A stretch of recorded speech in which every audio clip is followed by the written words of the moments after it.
তো বন্ধুরা আজকে কিন্তু আমি চলে এসেছি অফিস পাড়াতে, আর অফিস পাড়ায় কিন্তু দিদার একটা ছোট্ট দোকান আছে, যেখানে কিনা দেখতে পাচ্ছ রুটি আর দিদা রুটি আর কি পাওয়া যায় এখানে?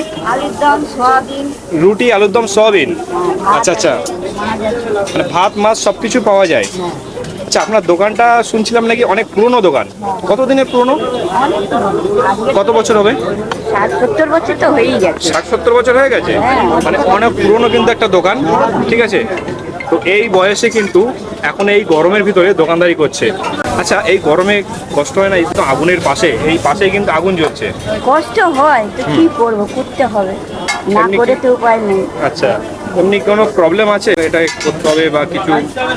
সেরকম কিছু প্রবলেম না, মানে আছে, মানে বসে না থেকে আর কি একটু করি। একটা কোনো একটা দোকানদার চালানো আমার ব্যবস্থা তো। আচ্ছা আচ্ছা, তো এখানে রুটির সঙ্গে আলুর দম, আলুর দম আছে, সয়াবিন আছে, দু আচ্ছা। রকম তরকারি দিয়ে আচ্ছা, 4টে রুটি দিয়ে 30 টাকা। 2 রকম তরকারি দিয়ে 4টে রুটি দিয়ে 30 টাকা। আচ্ছা, খুব অল্প দামে, ঠিক আছে। অফিস পাড়ায় খুব অল্প দামে একটা খাবার, যেটা কিন্তু এই দিদার এখানে তোমরা পাবে।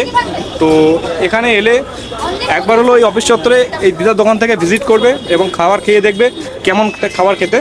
আর এই দোকান থেকে এই পর্যন্ত যারা যারা খাবার খেয়েছো, তো অবশ্যই কিন্তু কমেন্ট করো, আর খাবারটা কেমন টেস্ট ছিল সেটা অবশ্যই জানিও।